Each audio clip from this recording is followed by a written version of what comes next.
Merci de me recevoir dans votre palais de Carthage, Monsieur le Président Béji. C'est le palais du peuple. Voilà, très bien. Et vous représentez le peuple, donc je suis merci. un sous-locataire.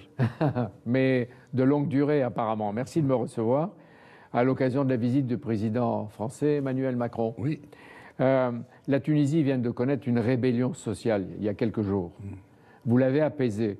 Est-ce que pour autant, la Tunisie, à l'occasion de la visite du président français, est-ce qu'elle est vraiment dans un meilleur état? La Tunisie... Oh, ce n'est pas une révolution sociale, c'est des expressions de mécontentement, surtout par les jeunes qui réclament d'avoir du travail et à qui on n'a pas donné du travail depuis la révolution jusqu'à maintenant. C'est une autocritique, ça?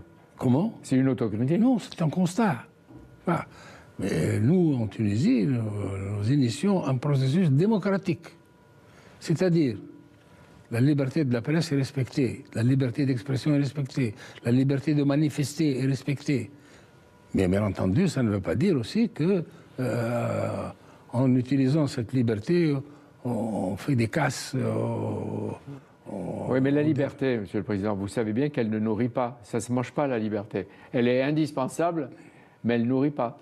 Oui, c'est vrai. Et c'est pour ça que, effectivement, il est de la responsabilité de ceux qui sont au pouvoir de faire le maximum pour qu'on offre du travail, parce qu'il y a du chômage aussi, on offre du travail. Deuxièmement, on offre une ressource et une source de dignité. J'ai vu les avenues de Tunis, elles sont pavoisées aux couleurs des deux pays, à l'occasion de la visite d'État du président Macron. Il vient vous rencontrer, il vient vous voir, etc. Est-ce que vous avez le sentiment que ça marche déjà entre vous? Et ça a toujours marché. D'abord, entre la France et la Tunisie, ça a toujours marché. Et deuxièmement, entre moi-même et M. Macron, ce n'est pas la première fois que je le rencontre. Hein. Oui. Mais là, vous avez eu des conversations avec lui, il y a eu le dîner, etc. Est-ce que vous pensez que l'alliance historique, privilégiée, traditionnelle, elle peut être renforcée et dans le concret? C'est-à-dire qu'avec cette visite d'État du président Macron, qui est sa première aussi, je pense que les relations entre la France et la Tunisie vont repartir à nouveau sur des bases nouvelles, surtout dans la perspective d'avenir. Et d'ailleurs, dans nos discussions et dans les accords que nous avons conclus et qui ont été signés ici, on a beaucoup plus parlé de jeunes qu'avant. Mais est-ce que Emmanuel Macron peut être un bon partenaire dans des moments difficiles comme celui-là et un véritable ami? Mais j'ai dit encore avec du concret. Je pense que c'est oui. La Tunisie actuellement a besoin de toute l'Europe. Parce qu'effectivement, comme vous avez dit que la liberté, on a besoin aussi de pain, on a besoin d'eau. Moi, je cite toujours saint Thomas d'Aquin, qui dit que pour pratiquer la vertu, il faut avoir des moyens. Si la démocratie, c'est la vertu, donc il faut que nous ayons les moyens pour pratiquer cette vertu-là. On va y venir, mais il m'a semblé qu'entre le jeune fils de la Ve République, Macron, et le sage de la jeune démocratie tunisienne, il y a au moins deux points communs. Vous me dites si je me trompe. Un, c'est l'audace et la ténacité. Et le deuxième, l'un et l'autre, vous parlez, on dit cash, vous parlez direct et vous parlez sans détour. C'est vrai que c'est comme ça, d'ailleurs. D'abord, c'est ma méthode. Et d'ailleurs, je suis très heureux de constater que c'est aussi la sienne. Ouais. C'est-à-dire qu'il faut parler franchement des problèmes pour essayer de les résoudre dans la clarté. Qu'est-ce que vous reprochez l'un à l'autre ou qu'est-ce que vous additionnez comme promesse à tenir pour l'avenir? Pour l'avenir, bien entendu. Il faut toujours regarder l'avenir. Vous savez, je crois qu'un professeur allemand avait dit la différence entre un politicien et un homme d'État. Le politicien pense tout de suite aux prochaines élections. L'homme d'État, il pense aux générations futures. Et effectivement, pour continuer à construire un État démocratique, Il faut justement penser aux générations futures. Alors, par exemple, on a dit tout à l'heure du concret, président Essebsi. Est-ce qu'il va éponger ou reconvertir la dette de la Tunisie à l'égard de la France? Vous savez, la France est notre premier créancier. La dette, je pense, elle environne 2 milliards de dinars. Non, nous avons eu des reconversions avant, même avec François Hollande. On a reconverti 60 millions d'euros. Et là, on continue? On va continuer avec lui? On a fait une petite reconversion de 30 millions de dollars. Mais ce n'est pas uniquement dans ce domaine-là que nous allons coopérer. Est-ce qu'il va dire aux chefs d'entreprise qu'il accompagne et aux 1300 qui sont ici, eux 1400. Aussi, 1400, ouais, il y en a encore un peu plus. Qu'il ne faut pas se contenter de belles promesses, mais qu'il faut promettre d'investir ici et dans la durée. Et j'ai envie de dire, pas seulement sur la côte de la Méditerranée, mais sur les territoires de l'intérieur qui, eux, souffrent, comme on l'a vu. C'est ça le grand problème. Notre plan de développement jusqu'ici a beaucoup avantagé les plages. Mais les régions intérieures sont restées en souffrance. Et effectivement, le gros problème actuellement, c'est que nous avons beaucoup de régions qui sont marginalisées, qui ne font pas partie des problèmes économiques. Presque oubliées du gouvernement central tunisien. C'est-à-dire que c'est plus difficile d'investir dans ces régions-là que d'investir sur les plages où toutes les commodités se trouvent. Mais quand même, dans notre plan de développement, maintenant, les régions intérieures ont pris une place privilégiée. Donc, et nous commençons à... Il y a des investisseurs tunisiens qui ont choisi d'aller investir dans les régions intérieures. Est-ce que les riches tunisiens, ils ont fait assez d'efforts ou il ne faut pas qu'ils passent eux aussi devant le fisc et qu'ils payent un peu plus pour aider leur pays? Il n'y a pas beaucoup de riches tunisiens. Hein. Mais il paraît qu'il y en a quelques-uns qui se sont enrichis. Oui, sûrement. Sûrement, non. On n'a rien contre, mais qu'ils aident leur pays. C'est normal que tout le monde doit se soumettre à la règle, c'est-à-dire payer le fisc. C'est exactement comme ça qu'on alimente le budget de l'État. Ce matin, le président Macron va donc inaugurer l'Alliance française du Grand Tunis. Ça, c'est important. Et surtout, il va annoncer, d'après ce qu'on m'a dit, un effort pour vos écoles, pour la création d'un campus et d'une université franco-tunisienne. Est-ce que ça veut dire que les jeunes en ont besoin, non seulement pour être diplômés, mais pour trouver des emplois quand ils sortent des universités? Oui, il faut toujours qu'il y ait une adéquation entre la formation et l'emploi. Et généralement, dans le passé, c'est pour ça qu'il y a beaucoup de chômage.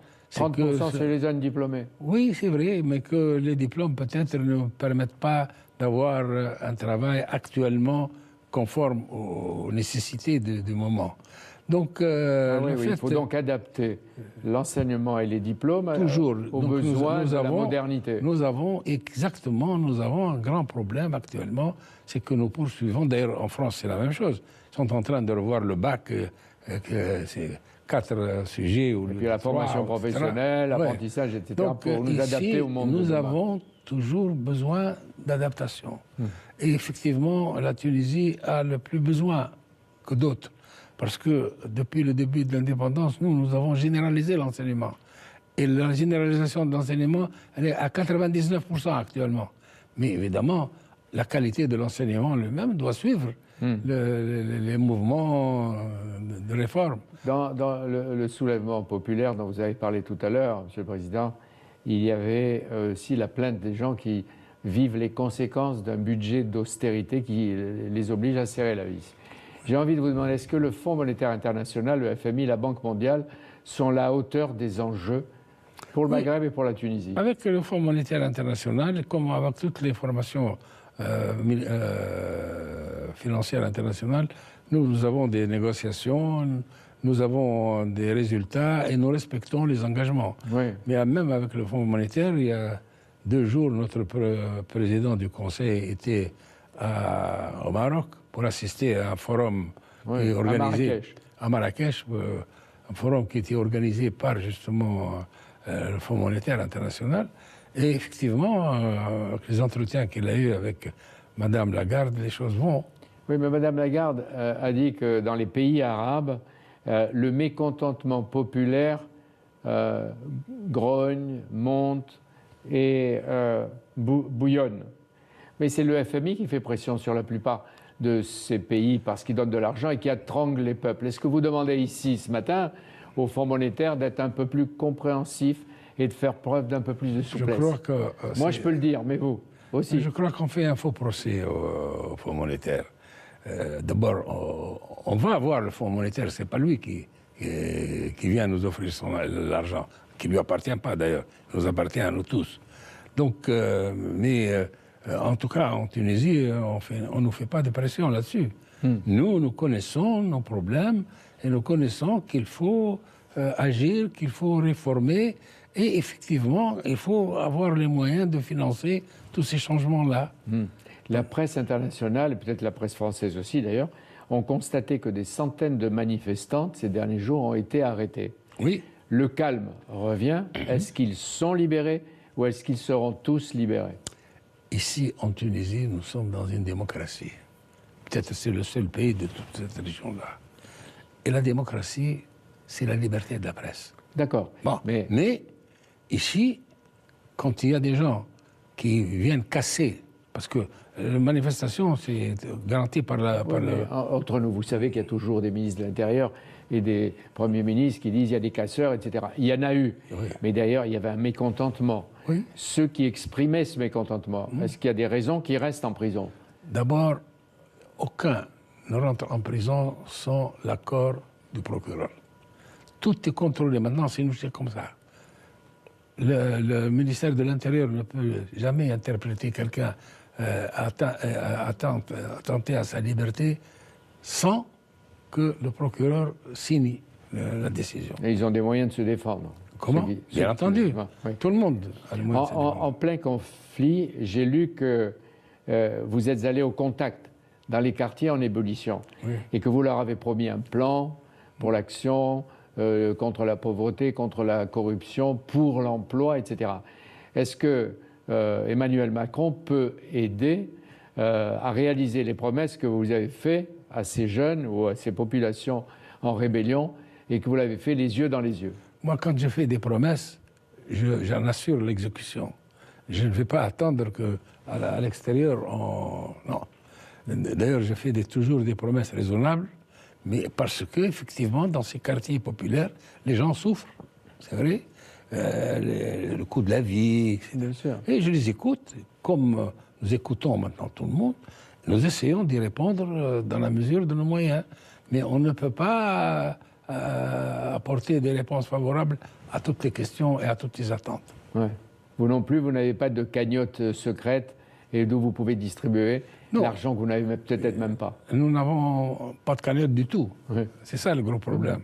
Mais malgré tout, ces gens-là qui souffrent, qui protestent, malgré tout résistent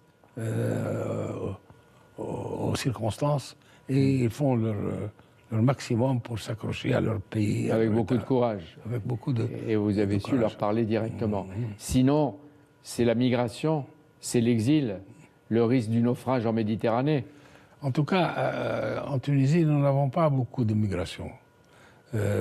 Au début, bien entendu, au moment de la Révolution, les frontières ouvertes, il y a beaucoup qui sont partis. Mais maintenant, ce n'est pas la Tunisie qui fournit le maximum de migration. La Tunisie surveille les côtes. La Tunisie est en train de faire de grands efforts pour lutter contre les trafiquants, les passeurs. C'est notre devoir. Oui. Et qu'est-ce que vous faites pour réduire le trafic de drogue, les trafics humains? Nous nous défendons.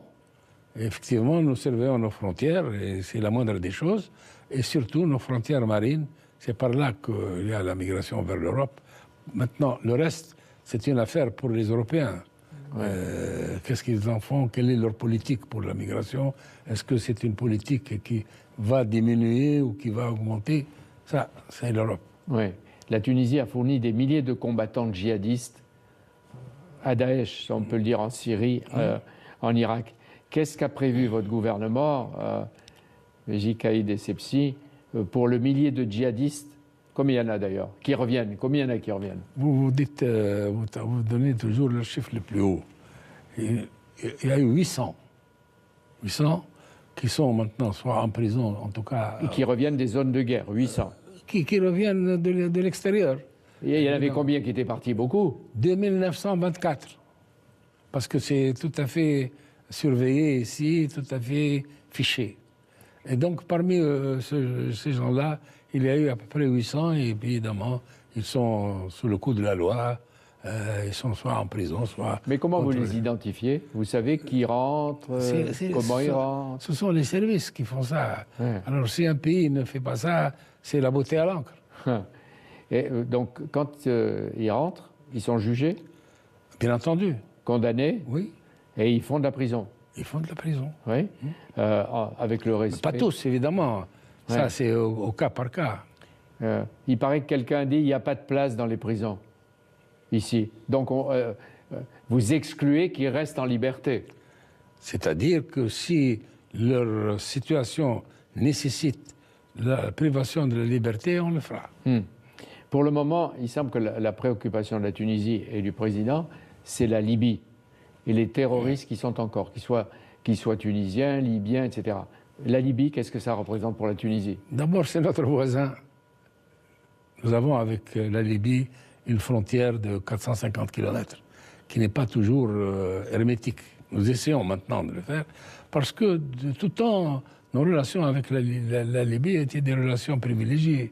Nous avons l'habitude de dire c'est un même peuple dans deux États, ce qui est vrai d'ailleurs.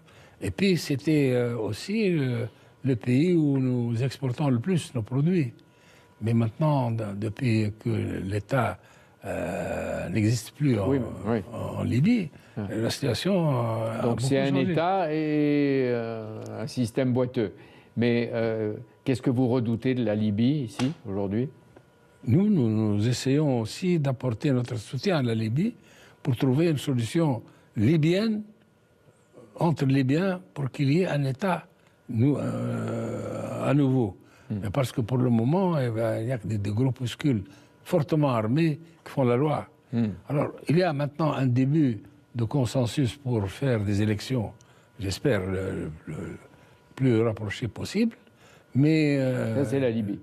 En revanche, avec l'Algérie, vous avez des rapports étroits? Non, nous avons de très bons rapports étroits et nous coopérons même dans la lutte contre le terrorisme. Et avec la France, est-ce qu'Emmanuel Macron a promis dans vos conversations de renforcer la coopération sécuritaire entre les deux et antiterroriste? Nous avons une coopération sérieuse sur ce problème-là, non seulement avec la France, mais avec l'Allemagne et avec les États-Unis d'Amérique. Il faut que tout le monde soit conscient qu'aucun pays maintenant n'est à l'abri de ça. Et deuxièmement, il y a certains pays qui, par leur position géographique, comme la Tunisie, sont à l'avant-garde des problèmes pour combattre le terrorisme. Et que lorsque nous réussissons ce combat, nous apportons de bonnes solutions pour les restes. Comme en France, comme en Belgique, comme en Allemagne. C'est pour ça que la Tunisie est regardée partout comme d'abord un front antiterroriste et une démocratie à la fois fragile et exemplaire. C'est-à-dire fragile, bien entendu, parce que nous sommes au nos débuts. Et deuxièmement, nous n'avons que 3 ans maintenant dans ce système démocratique. Et que la démocratie aussi n'est pas facile. Il faut une culture pour la démocratie que tout le monde n'a pas de premier coup. Donc, il y a l'éducation, il y a, comme en Europe, ils ont mis 2 siècles. Nous avons 3 ans. Mais malgré tout, nous faisons le maximum, mais nous sommes conscients que pour la réussite de notre entreprise démocratique, il faut une presse libre, c'est vrai, il faut un État aussi, un État de droit. Et c'est ce que nous essayons de faire. Sans vous flatter, jusqu'à présent, vous êtes le garant de cet État de droit, etc. Et d'ailleurs, c'est vous qui avez protégé à un moment la Tunisie du chaos et du désordre. Et est-ce que ce matin, en 2018, président Essebsi, au cœur des turbulences, vous pouvez vous engager à maintenir les principes et l'esprit qu'il y a eu ici au moment de la révolution de Jaspin en 2011, il y a 7 ans? C'est-à-dire que d'abord, nous avons un système démocratique maintenant. La démocratie a ses lois et a ses exigences. Et nous faisons le maximum. La Tunisie, à mon avis, et, vous savez, en politique, il faut un peu d'humilité. Nous n'avons pas, nous ne prétendons pas avoir créé quelque chose d'extraordinaire, mais nous avons quand même pu engager notre pays, ce petit pays-là de 11 millions d'habitants, qui est en même temps un pays africain, un pays méditerranéen, un pays arabe, un pays musulman.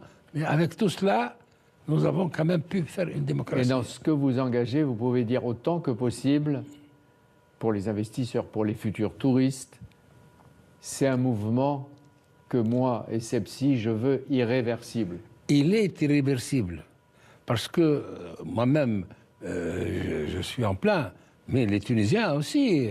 Il y a des femmes, il y a des hommes, il y a des enfants qui sont motivés pour cela. Il y a des partis même qui sont pour ça. On peut faire confiance aux démocrates de Tunisie et surtout aux femmes tunisiennes qui ont toujours su rester debout, résister et défendre leurs droits. Et le droit, les libertés et l'esprit démocratique. Écoutez, ça, on peut leur faire vous confiance. venez de mettre le doigt sur la clé du système.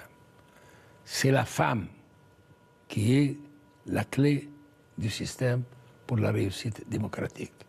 En Tunisie, fort heureusement, nos femmes ont été libérées depuis 1956. Par votre ami Bourguiba. Par le père de la nation, avec Bourguiba. J'étais son collaborateur pendant 30 ans. Et sur ce plan-là, la chose continue. Actuellement, les femmes tunisiennes se sont montrées très dignes de l'ouverture à laquelle nous l'avons engagée. Je disais tout à l'heure dans la réunion, nous avons 60% des médecins sont des femmes. 60% des titulaires de diplômes académiques supérieurs sont des femmes. 42% des juges sont des femmes. Et c'est bon pour la démocratie. Comment? C'est bon pour les libertés. C'est la garantie. Il y a deux choses. Il y a d'abord la femme, et deuxièmement, ce que nous sommes en train nous-mêmes de prouver tous les jours, c'est la compatibilité entre l'islam et la démocratie. Ça, c'est un des grands marqueurs de notre mariage. Vous n'êtes pas trop optimiste? Comment?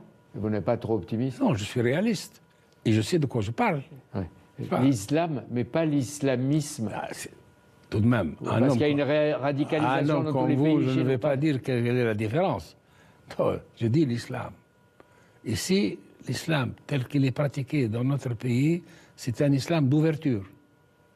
C'est la seule religion telle qu'elle est pratiquée ici qui admet la pluralité de religions. Ouais. Et c'est pour ça que si vous descendez à Tunis, vous avez la grande cathédrale, vous avez la grande synagogue, vous avez les grandes mosquées, vous avez même...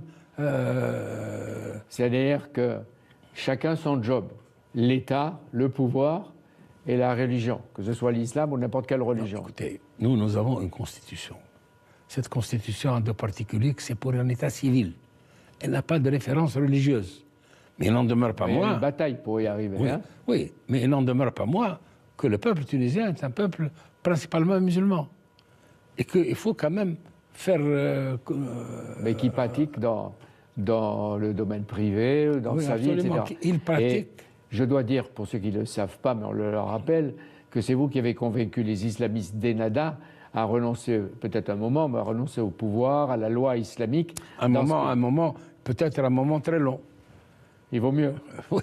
Long. Oui, parce qu'il participe maintenant au gouvernement, il participe aussi à une certaine stabilité dans le pays. C'est ce qui est nécessaire. Et puis, de toute façon, les gens d'Ennahda ont été élus par le peuple. Oui, et c'est à la suite de quoi, on va le rappeler, un accord que vous avez passé avec le chef d'Ennahda, un jour de 14-15 août, dans un hôtel de Paris, tranquille, en secret, tous les deux. Mais est-ce que c'est un pacte qui peut durer? Ni tranquille, ni secret. C'est public. Oui. Maintenant, il est devenu secret, on sait qui c'est pas un pacte. C'est pas un pacte. Et c'est quoi? Nous nous sommes entendus pour que... Un compromis. La politique de compromis, c'est la chose la plus difficile.